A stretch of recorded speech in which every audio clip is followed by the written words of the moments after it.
મારા મિત્રો આજે હું તમારા માટે જાદુગર લઈને આવ્યો. કેવું? ESK નું જાદુગર. હા, નવો ધંધો ચાલુ કર્યો. તમને નથી ખબર? હા, એટલે જ તે જો આની અંદર નથી ને કાંઈ નથી ને. આ જોજો પણ આ બંધ કરું છું. આખું બંધ કરી દો તમે. કરી જાજો જોતા ઘડીક નહીં. હવે જો બ્રાન્ડેડ શું કેવા બ્રાન્ડેડ. જય કષ્ટભંજન દાદા, રાખજે બધાને રાજી.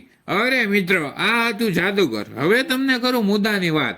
અરે આ જોની ઓકર શૂઝ વાળા જોરદાર વસ્તુ લઈને આવ્યા છે. વસ્તુની વાત કરો ને તો લોફર, મોજડી, પાર્ટીવેર એવી તમામ પ્રકારની વસ્તુ મળી જશે. આવી વસ્તુ તમને કોઈ જગ્યાએ પણ મળશે નહીં, એવી વસ્તુ લઈને આવ્યા છે. સંપલમાં પણ ખજાનો છે મારા ભાઈ, ખજાનો. અહીંયા આવો ને એટલે કંઈક અલગ જ વસ્તુ જોવા મળશે મારા ભાઈ. એવી વસ્તુ છે તો મારા ભાઈ તો આવવાનું ભૂલાય નહીં હો. કઈ ખમો. આપણે 19 તારીખે ગ્રાન્ડ ઓપનિંગ છે. ઓહો, શું વાત કરો છો? તમે તો આવો જ છો, પણ તમારા મિત્રને પણ કહેતા જાઓ. અરે મારા ભાઈ, આ તો સાવ કેતા ભૂલાય છે. મને હાલ યાદ શક્તિ ઓછી, તમે સમજ્યા કે નહીં? હા, જો તમને 19 તારીખે ગ્રેન્ડ ઓપનિંગ છે. આવતી 19 તારીખે હું તો આવવાનો છું, સવારમાં પૂગી જવાનો છું. આઈસ્ક્રીમ દાબી શૂઝ લે. એટલે મારા ભાઈ ભૂલતા નહીં, આવી જાજો.